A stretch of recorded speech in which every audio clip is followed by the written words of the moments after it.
Hey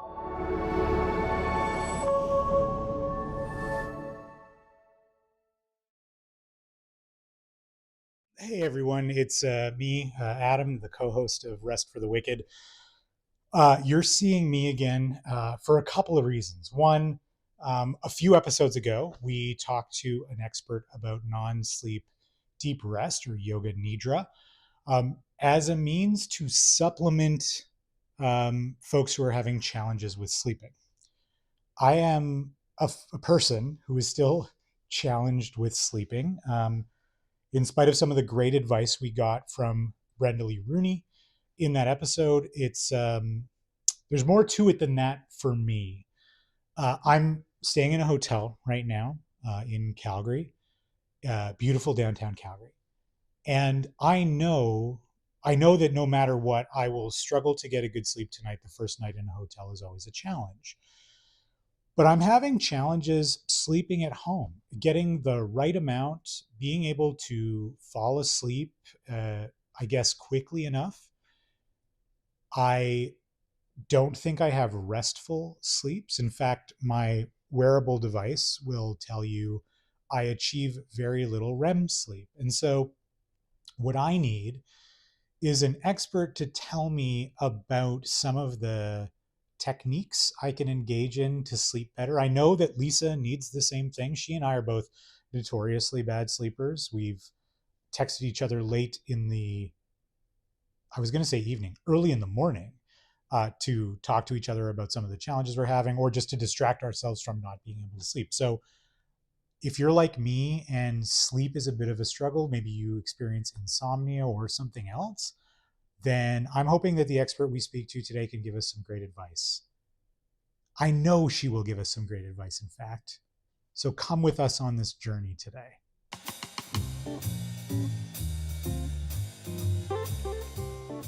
Rest for the Wicked is produced in Calgary, Alberta on Treaty 7 territory, the traditional lands of the Blackfoot Confederacy comprising the Siksika, Piikani, and Kainai First Nations, the Tsuut'ina First Nation, and the Stoney Nakoda, including Chiniki, Bears Paw, and Goodstoney First Nations, and the home to the Métis Nation of Alberta, Districts 5 and 6. We make this acknowledgement as a small gesture of reconciliation with the Indigenous peoples who have lived on these lands for centuries. I'm so excited to talk about this topic because I'm coming off of a night of no sleep. So I feel like it's so relevant to so many of us. But to introduce and who the amazing person we're speaking to is my friend and colleague, Sheila. And Sheila, I'd love you to introduce yourself because I don't think I will do it justice with your expertise. Sure. Yes. Thank you. I'm really, really excited to be here. So my name is Sheila Garland. I'm a registered clinical psychologist and I'm a professor of psychology at Memorial University in Newfoundland. And I guess Lisa and I should introduce ourselves for our viewing audience also. I'm Adam Rozenhart. I am a business owner and entrepreneur, and I sleep occasionally. And I'm Dr. Lisa Bélanger. I am a researcher and speaker, and I don't sleep well at all. So this is incredibly relevant. And I would love to know more about why Sheila, why did you get into sleep science? Like what attracted you to this subject? So that's a good question. So it started in my undergrad and I was doing research in the area of psychosocial oncology. And so that's basically just, the whole kind of emotional side of cancer.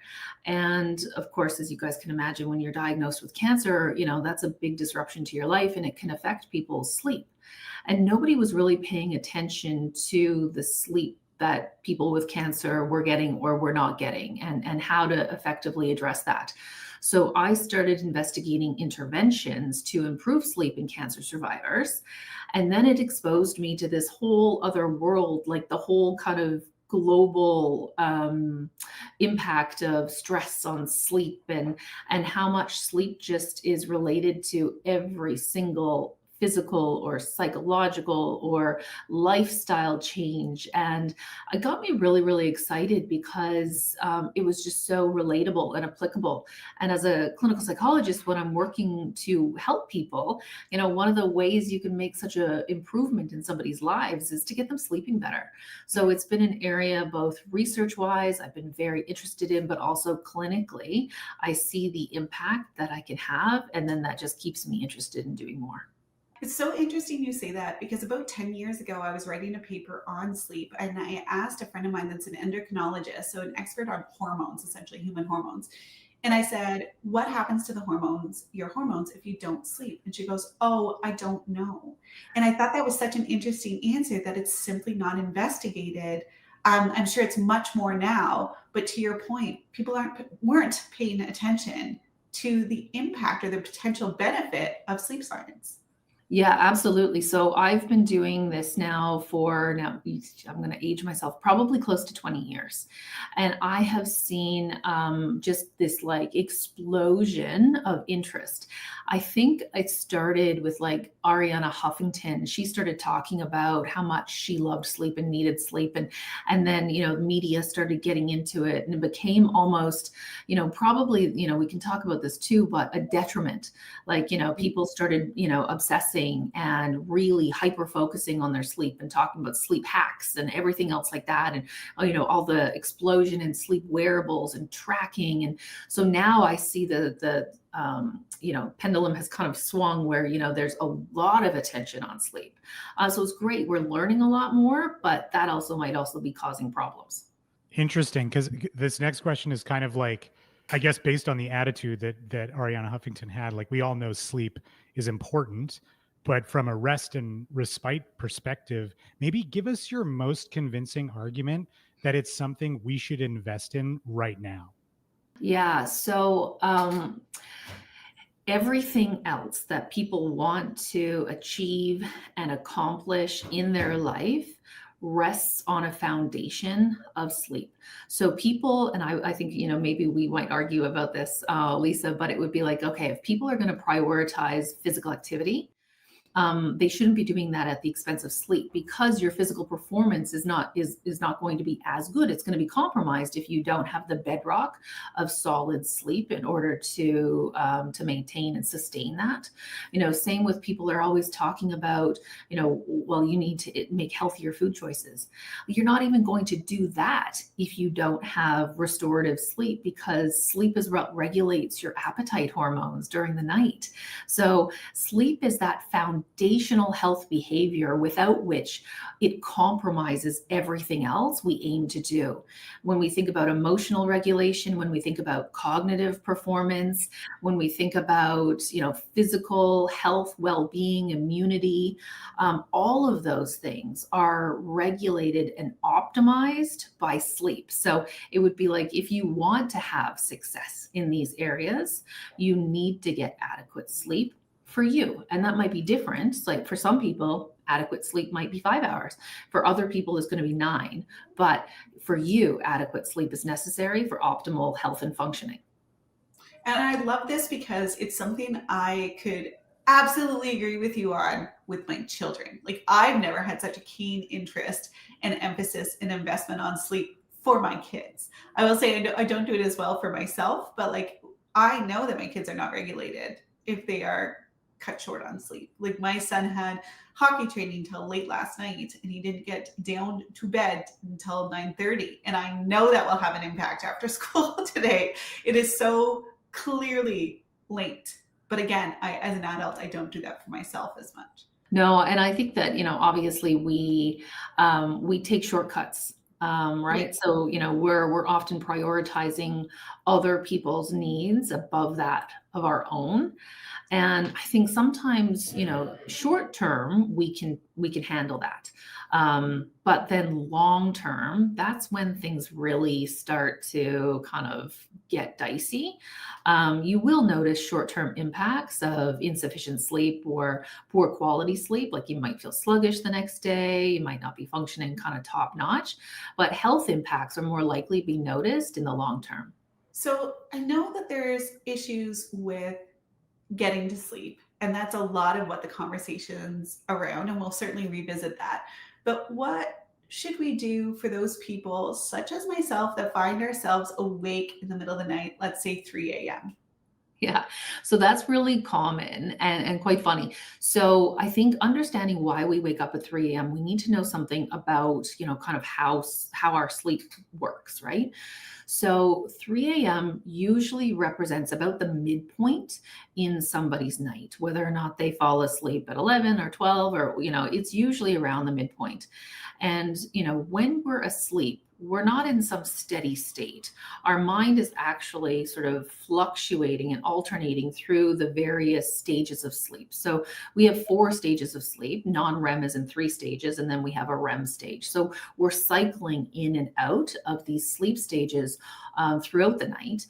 And these sleep cycles usually occur in about like 90-minute bursts, right? So you'll have 90 minutes and you'll go down into deep sleep, and then you'll come back up into lighter sleep. And then you'll often have an awakening, usually during these times when you're in a lighter sleep stage. We might not even remember that we have these awakenings because we might just wake up, turn over, and fall back asleep and not remember it. But by about 3 in the morning, a lot of the sleep pressure that we had been building up to push us into deep sleep and keep us in deeper sleep longer, starts to wear off. So our awakening at 3 p.m. or 3 a.m. tends to be the one that maybe, we get up and go to the bathroom, or, we're a little bit more kind of cognitively aware at that time. It can also become habitual, right? Where, we get into this, just habit where our mind, we have a clock in our mind no matter what, which is why, if we have an early flight, we're more likely to, kind of wake up before the alarm, because we're keeping attended to the need to wake up. So this internal clock can develop a habit where we're just kind of waking up without wanting to. And there's ways to actually trick ourselves to get out of that habit. Sometimes I would suggest to people to like set a slight alarm, maybe a half an hour, 45 minutes before your habitual awakening, whether it's even just like, a notification on your watch, just disrupt that habit. Have you fall asleep, wake up and fall asleep, and then kind of work your way through that habitual awakening. You can do that for kids too. So that's often one of the strategies in kids who have these nocturnal awakenings, is you kind of like, jostle them a bit, like wake them up slightly, but not fully. And then they'll sort of sleep through those habitual awakenings later on. That's amazing, because this is something that I not struggle with, I guess. Like, I do get up and use the washroom quite often. It's a cat waking me up.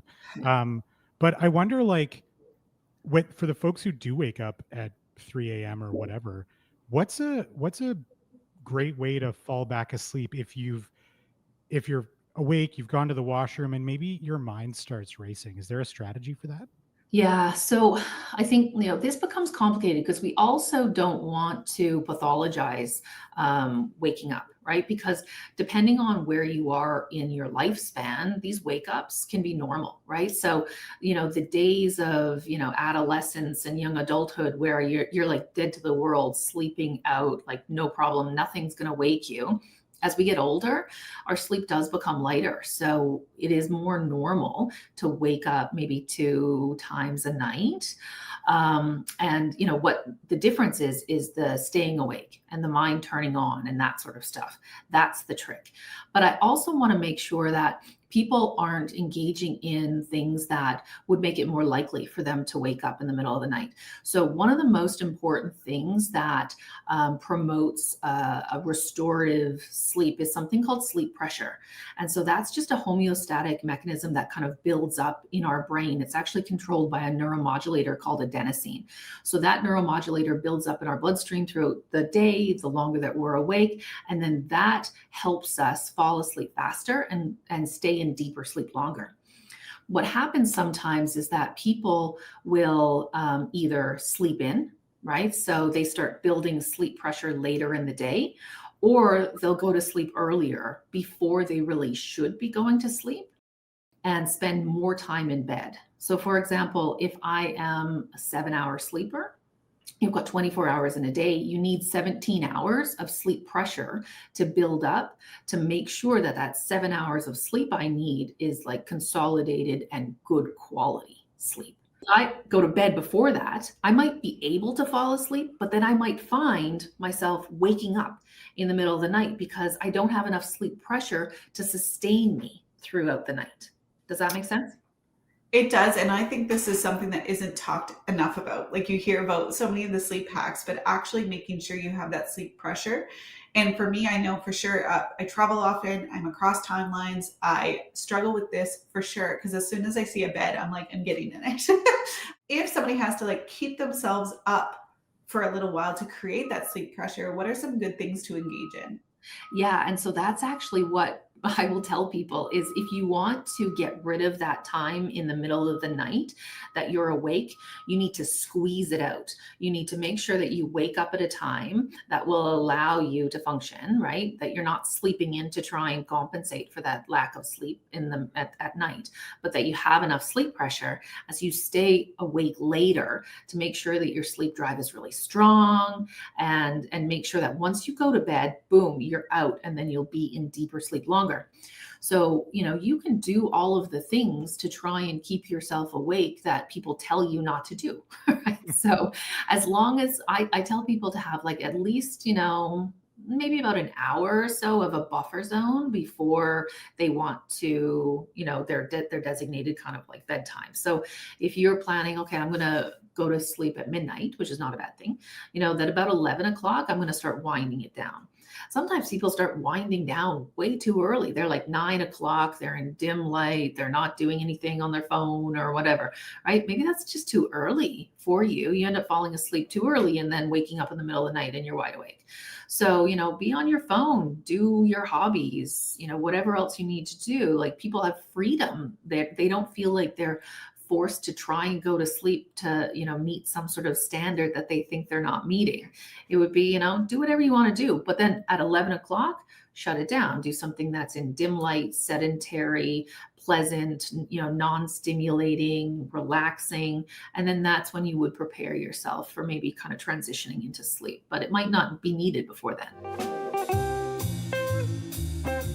Tell us maybe a little bit about termination insomnia and how it differs from other sleep struggles. So are you referring to sort of waking up too early and not being able to get back to sleep? Yeah, I think so. Yeah. Okay. Yeah. So I think, sometimes sleep troubles are divided into like sleep onset insomnia, sleep maintenance insomnia, or sleep offset, or sometimes referred to as like terminal. But people don't like it when it's referred to as that because it sounds like deadly, right? It sounds like you have terminal insomnia. So sometimes this just represents that somebody's circadian rhythm, their sleep phase is misaligned with their circadian rhythm, right? So, if an early I bird. want to define for listeners what a circadian rhythm is. Oh, yeah. Yeah. Okay. Yes. So our circadian rhythm is controlled by our brain, right? It is hardwired, it is set in our brain, and it regulates our behavior, our hormones, all of our physical functionings, our alertness, everything else. And so we can do things to manipulate our circadian rhythm, right? So we can expose ourselves to light at different times. We can take exogenous melatonin. We can do physical activity at different times. We can eat at different times. But if we are in a cave or if we're in a tent and we, let our body just do what it normally would, we're going to fall into what would normally be our circadian rhythm. And so within this rhythm, you have people who are more normally night owls, right? So these are the people who don't get tired. They're just not sleepy, before, let's say, like 3 a.m. And, they would be happiest if they were, able to follow their circadian rhythm, fall asleep 3, 4 a.m. and get up 11, 12 a.m. in the morning. But then there's the opposites where you've got the early birds. And then those are people who, past 8 p.m., they're done, right? There's nothing good coming out of them. And then they might be waking up at 4 in the morning. So, and then the people who fall in the middle of that, those are just like the neutral, kind of people. They're not shifting, really either way. And so for the people who find themselves waking up earlier than they want to, it could be a circadian phase issue that, if that's the time that their body is just saying that they want to get up, that's not a problem if the person accepts that that is, what their body wants to do. And for a certain proportion of the cases that is true. For people who tend to wake up earlier, who don't have this circadian phase preference for earlier awakenings, sometimes it can be comorbid or co-occur with depression. So people will wake up earlier than they want to. They'll start thinking about their day, about, the doom and gloom that, they might anticipate is they're going to face that day. So with those people, it can be really tricky because, again, they don't have the sleep pressure to necessarily go back to sleep at that time. So that can be tricky to address clinically. So recently I got a CPAP machine, Sheila, because I wasn't breathing when I was sleeping. And like my wife has told me, I've been using it for about a month or two now. And my wife has said, the color in your face is different.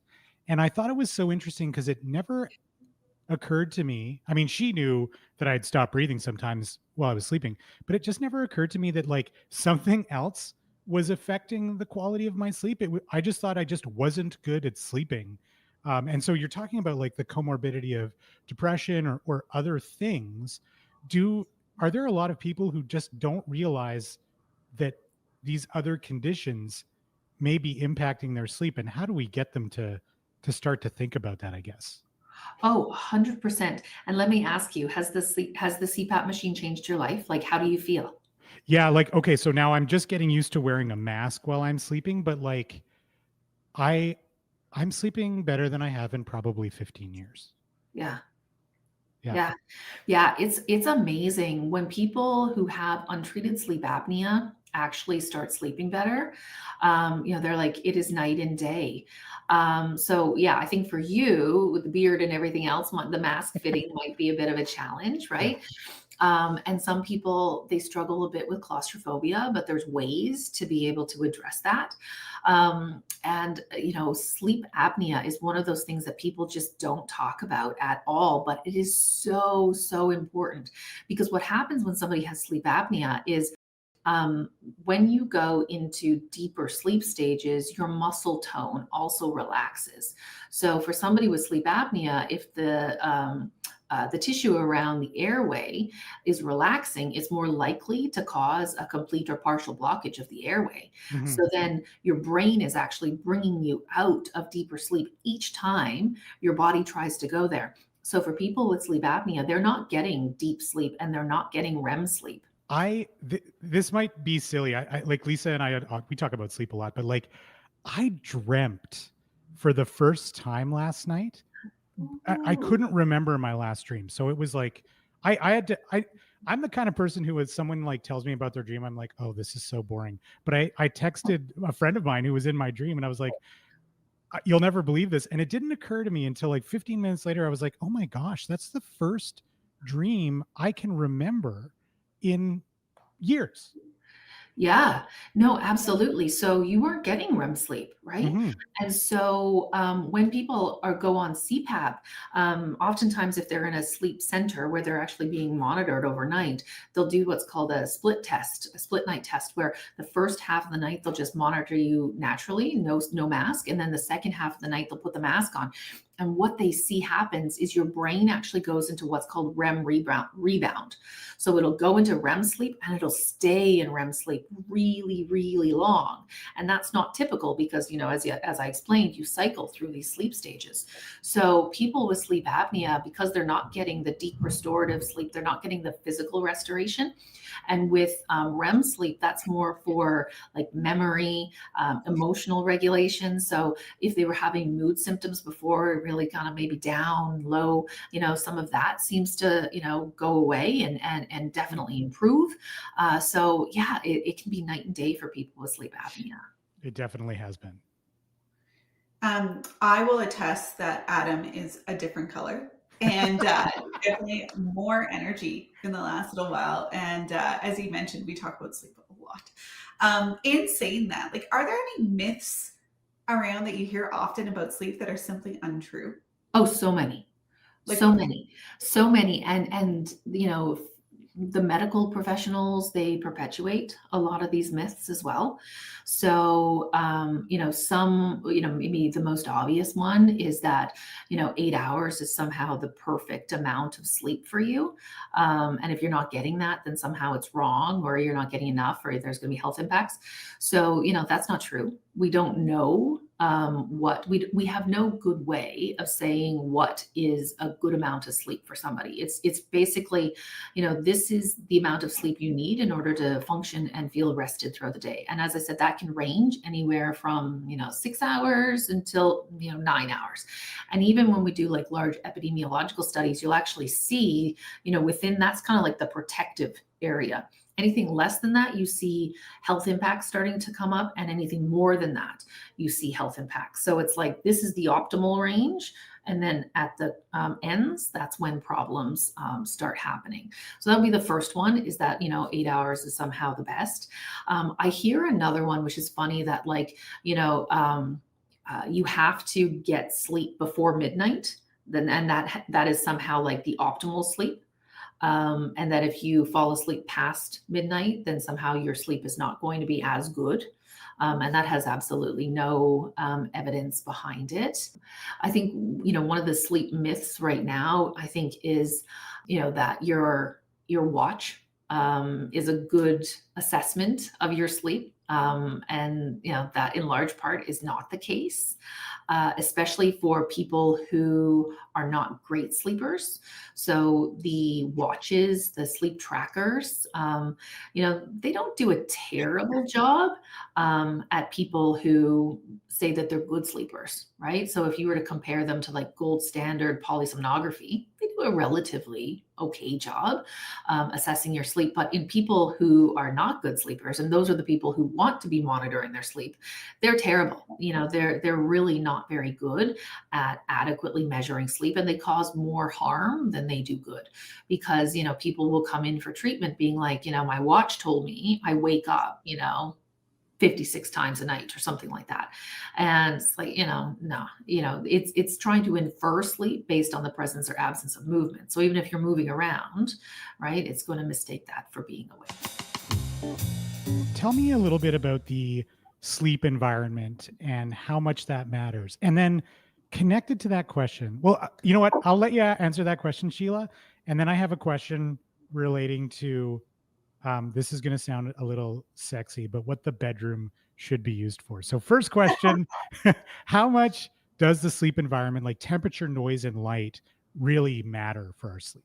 Yeah, so I think the sleep environment matters somewhat, but not as much as people think it does, right?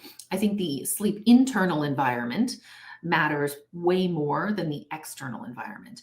And what I mean by the sleep internal environment is the two process model of sleep really looks at sleep drive, which is what we talked about before, and also circadian rhythm, right? So, you have to have enough sleep pressure to be able to sleep. And then that time needs to be appropriate to your circadian rhythm. So it needs to be appropriately timed, and you need to have appropriate sleep drive. Now, with those things, sometimes, like for most people, it doesn't matter at all what your sleep environment looks, or what your sleep environment is. Like you could sleep on rocks, right? If you've got enough like sleep drive and it's appropriately timed.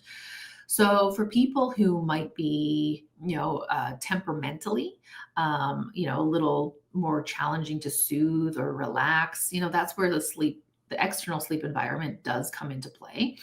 Now, I think mattress companies and pillow companies and everything else, they're going to try and convince you that, they're going to have the answer to the sleep problems.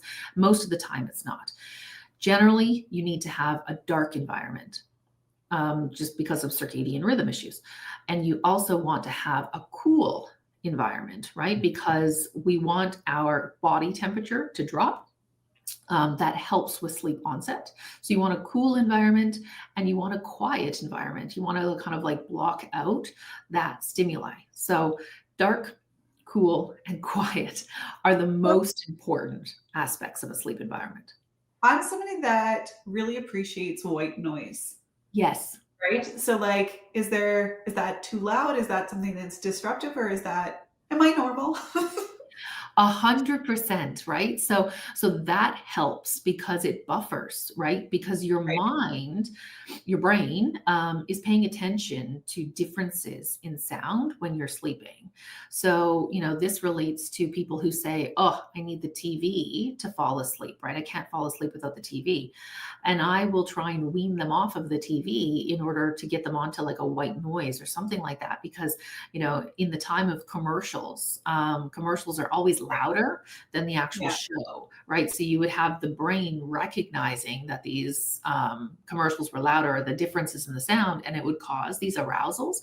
Whereas the white noise, it kind of buffers all of that. So if you are sensitive to somebody, shutting the car outside your house or something like that, it's going to reduce the impact of those. I know even my daughter, I've raised her with a noise machine, and when it's off, it's weird, right? She's Mhm. that's Yep.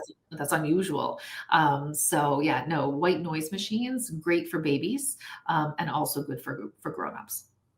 All right. So my question then related to this sort of sleep environment is, I don't know if this is like, I don't know if I should use the word wisdom, but this idea that you should use your bedroom only for like sleep and sex, basically. Is that true? Or like, because for example, my wife, like when she gets home, she loves laying prone on the bed and reading or watching a show. Does that mess with her sleep at all? Just being in that environment and position? So, in general, yes, exactly what you said. The bed should be reserved for sleep and sex only. And this has to do with classical conditioning principles, right? So, if you pair a stimulus with a whole bunch of other responses, that stimulus becomes a weak cue for those things. So if you're working, if you're eating, if you're watching TV, if you're playing on your phone, if you're talking, like if you're pairing all of those different things with your bed, when you go to bed, it's kind of like I could be doing any of these things, right? But if you only repeatedly pair your bed with sleep, night after night after night after night after night, the bed becomes a really strong conditioned stimulus to produce sleep as a response, right? And we are creatures that, develop these conditioned associations very easily, very, almost unconsciously. It's the same reason if we repeatedly pair our couch and watching TV with snacking. Even if we're not hungry, if we go and sit in the chair that we usually watch TV and snack in, all of a sudden we're going to be like, I have to do something with my hands. I should be eating right now, right? That is why the rule is to repeatedly only pair your bed with sleep. We throw sex in there, not because we necessarily want that to be the cue, but because we want to say, this is also an acceptable behavior in that environment. On that note, and with that like idea of conditioning, is that why bedtime routines seem to be so fundamental to sleep? Oh, 100%. And this is why people do them with kids, right? So, you wouldn't expect that you could take your kid off the playground, throw them into bed, and they would be able to sleep, right? Of course, they need that kind of time to transition from being awake. And it's sort of like a gradual process from, being upright, being in bright light. You kind of work your way into dimmer light as you go, and more sedentary, slow, calm, relaxing activities prior to bed. And yet somehow we forget that when we're applying those principles to ourselves, and we're like, oh yeah, yeah, yeah, I've got to like do this email. Oh right, I've got to like load the dishwasher or fold the laundry or do whatever. And I also have to sleep. So yeah, we forget those principles with ourselves. But we do employ them for our kids. And, I don't know why we don't give ourselves the same space to do that. What is the ideal bedtime routine? And why I ask this question is so specific to, I work with organizations around the world, such different populations, and I've realized we have one thing in common. We have a couple things like paying taxes, but everybody scrolls through their phone before bed. It's almost like this soothing behavior that adults have created. I know generally this is less than ideal, but I would love to hear from you on your thoughts of specifically scrolling, but what that bedtime routine could be. What could we replace it with? Yeah. So for the longest time, it was told to people that you should avoid devices because of the light. And it's not the case, right? So there's been some really compelling studies that have been done that have debunked the idea that it's the light that's emitted from the phone which causes the difficulty sleeping. It's not the light, it's the engagement. Hmm. And so that is if it is that the engagement and the cognitive arousal that it produces. So I guess it depends what you're doing. If you are scrolling on social media, then you're kind of looking for something. It's not just passive, right? You're like, oh, that's interesting. Oh, that's interesting. So it's like, a little bit of like a dopamine hit each time you find something that you're looking for. So, if you are, going through your emails, then, it could be like, oh crap, I got to do that the next day. Or, I really don't like that person and I don't like the tone of their email. Or, if you're reading the news, then, you're getting on like, new, like current events and, maybe that's distressing. So we generally in the hour before bed want to do things that are pleasant, non-stimulating, sedentary, putting your device down for the most part, unless you're doing something on it. Like a lot of people will read ebooks, right? And so if that's what they're doing and it's just a process of I'm just reading, if people are doing something kind of passive and relaxing, like they're doing Sudoku or, something like that, as long as it's not something, like Candy Crush that you're like trying to get engaged in and you can't put down or, so it really depends, but it's not something that is sort of like you just can't use devices, but it's how are you using those devices? And really, if you are in bed, you should be in bed trying to sleep. Or not trying, but just, in the process of sleeping. So by the time you get to bed, devices should be done. If you're doing that outside of your bed and you're doing it like maybe you're listening to a podcast or you're listening to an audiobook or whatever, there's ways to use devices that don't disrupt your sleep, but definitely not scrolling. Dang. I guess that changes that habit for me. I wonder, you mentioned earlier, we talked about you briefly, melatonin. What about like magnesiums, herbal teas? What actually works to help get us to sleep and what's overhyped? All of those things are overhyped. And there's no evidence that they actually work for insomnia. Wow. Or if there are studies, they don't work any better than placebo. And placebo is a real effect, right? So, if you think something is going to work, it's going to work at least temporarily until the one night it doesn't. And then it bursts the placebo bubble and it doesn't work anymore. Mm-hmm. So melatonin is only indicated for the treatment of shift work disorder, circadian rhythm sleep disorders, and jet lag. So those are the only conditions in which it actually has empirical evidence for efficacy. So when people experience insomnia as a disorder is described as difficulty falling asleep, staying asleep, or waking up too early, that is not necessarily fixed by melatonin because it's not caused by a disruption in melatonin.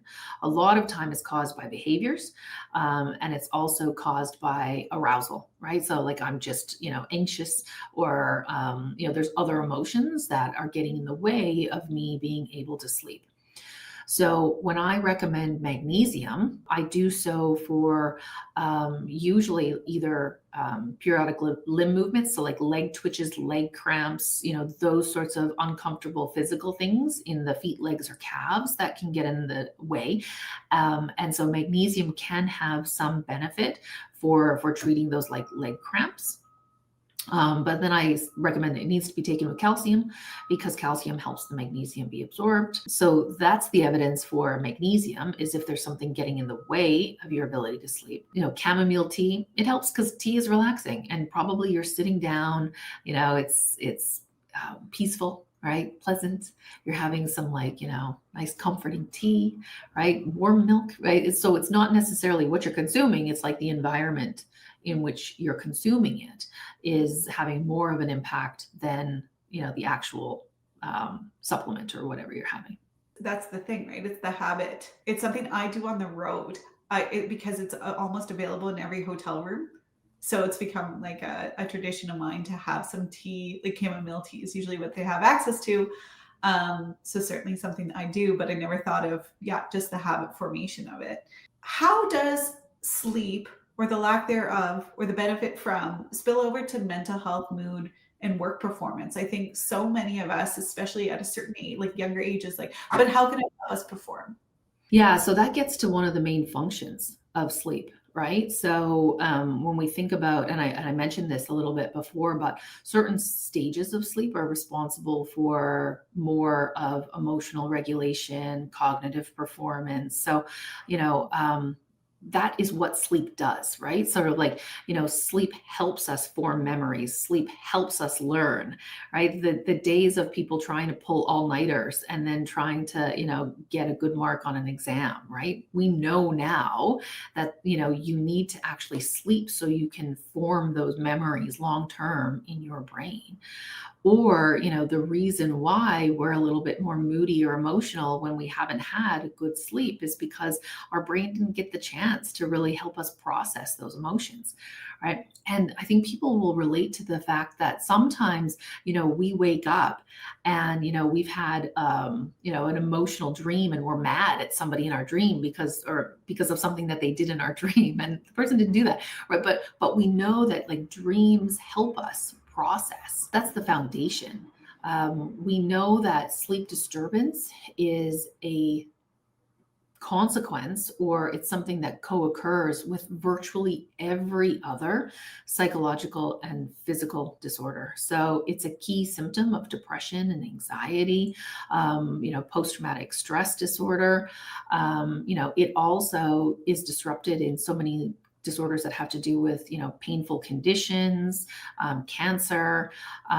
It's key there. And I think traditionally people used to think that if you treated the condition, right? If you treated the depression and you treated the PTSD or you fixed the pain, that the sleep would get better.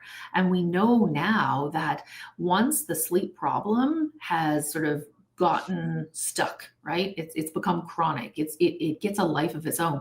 So it's no longer thought that you can just treat the depression and the insomnia or the sleep disorder goes away. You actually have to treat both, because if the insomnia is still there, it's the biggest predictor of having a depressive relapse or, from not being able to manage your pain or something like that. So I think now the medical community is starting to recognize the importance of taking sleep seriously and not just seeing it as like a secondary thing.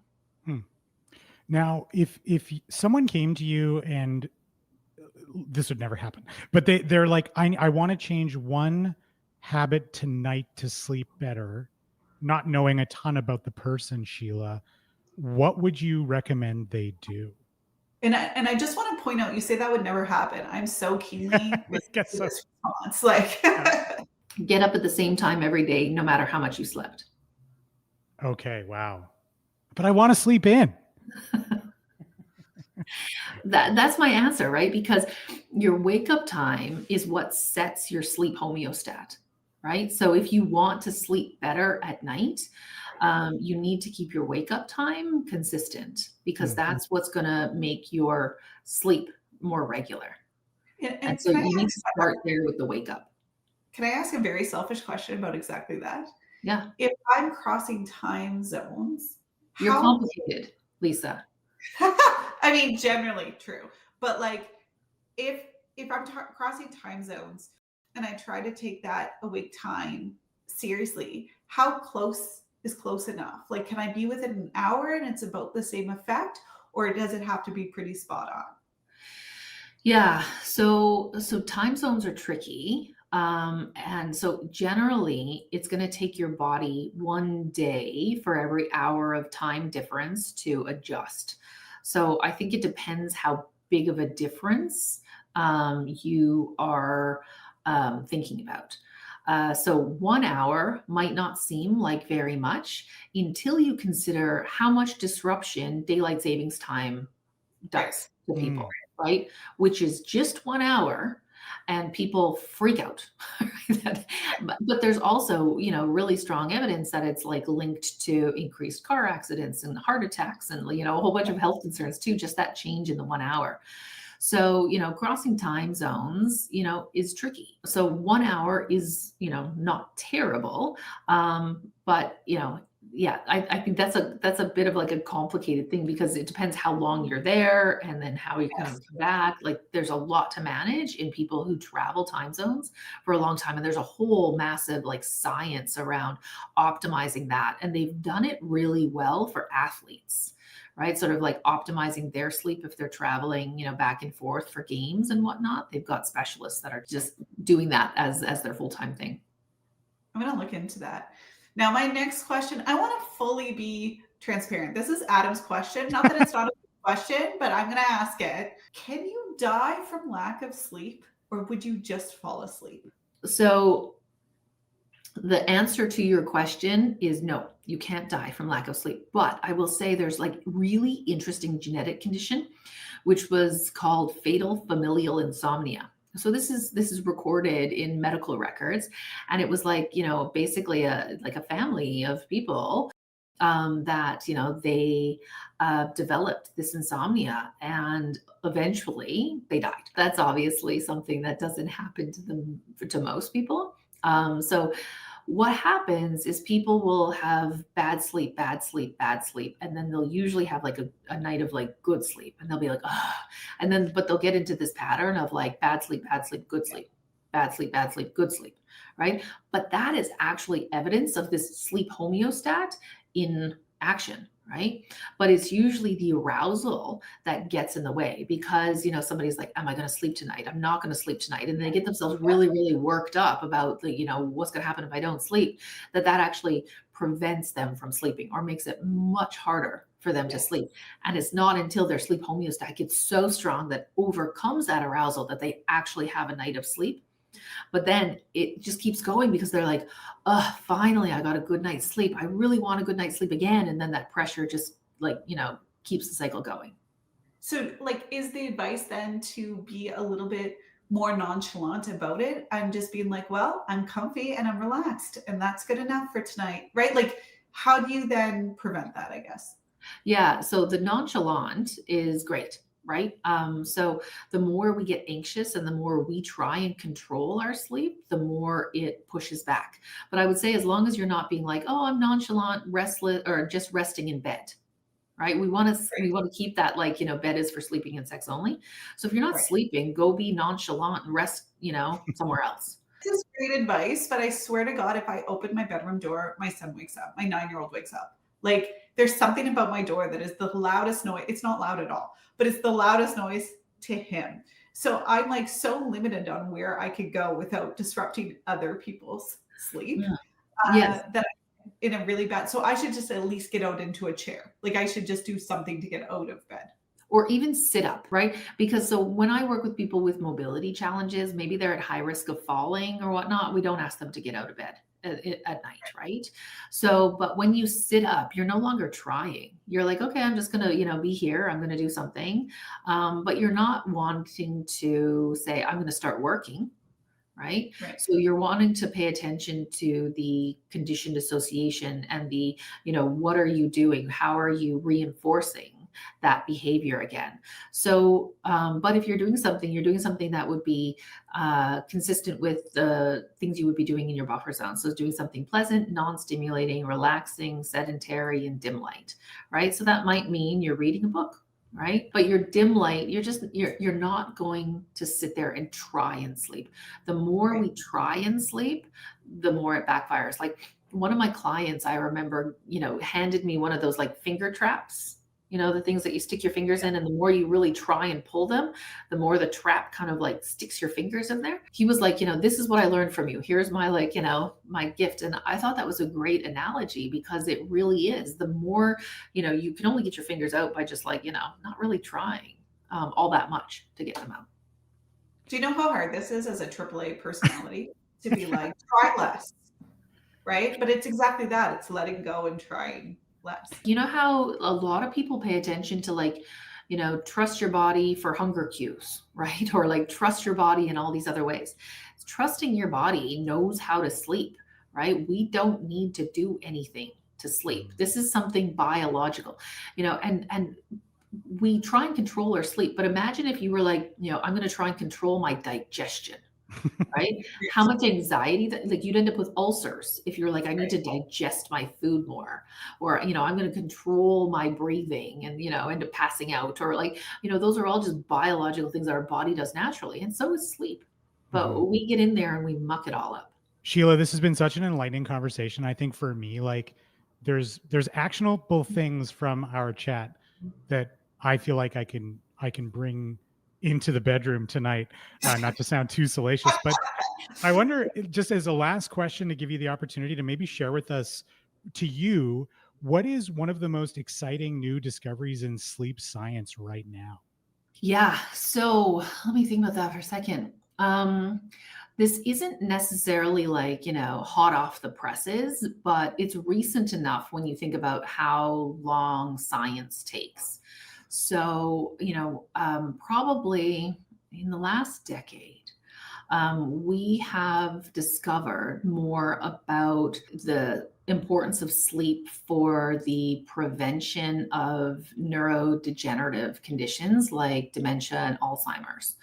So in work done initially on animals, they were able to demonstrate that when we sleep, our brain actually shrinks a little bit, and it allows more space for the lymphatic system to sort of like wash away byproducts or like toxins from our brain, like beta amyloid and tau. And those are the things that, are kind of byproducts of, thinking and, operations of the brain. So it flushes those away. So it actually, I think about it like, our brain gets a bath. Like, when we're sleeping, there's people in there scrubbing things around and just basically cleaning it all up and preventing the buildup of these toxins that, can contribute to the development of these neurodegenerative conditions. So I think that's really exciting is, just even the value, our optimal sleep health throughout the lifespan. So yeah, that was fascinating. And I haven't heard of anything since I heard about that got me as excited as that did. Well, you've come up with a new term for sleeping that I'm going to use, which is brainwashing. So an old term for a new thing. Sheila, thanks so much for taking the time today. Thank you for having me. This has been fun. No, thank you. I am absolutely for the next couple of weeks going to try waking up at the same time and trying to sort it out a little bit with diving into the jet lag time zone science that you talked about and getting more sleep pressure. Because I think that's part of my issue is I get so tired that I end up going to bed too early. So I'm going to come up with some creative ways to work on that and see what happens. People always are afraid. They're like, oh, there's this window. If I miss this window, I'm going to like have like a second wind and then I'm not going to be able to fall asleep. Yeah, no, like I'll have people, if they feel like, I just can't stay awake, I'll have them sit on a hardback chair or lean on the wall or something like that, because the most important thing is that sleep pressure. Like when they go to bed, I want them actually like head bobbing, like, so tired that when their head hits the pillow, boom, they're out. Mm-hmm. Yeah. Well, lots for us to think about. And thank you again for joining us today. This was great. Thank you so much, Sheila. No problem. Thank you. Rest for the Wicked was filmed on location in Calgary, Alberta by Philip Harrison and Centerpin Media. Pre- and post-production by Conscious Works and Adverb Communications. And of course, you can connect with us through the Rest for the Wicked Instagram and TikTok accounts at Rest for the Wicked Pod. And make sure you subscribe to Rest for the Wicked wherever pods are cast. I've never heard anyone say that before, so I wanted to... I like it. We'd love to hear about your experiences and struggles with different forms of rest. And if you have an idea for a future episode, let us know that too. In the meantime, remember, get some rest so you can stay wicked.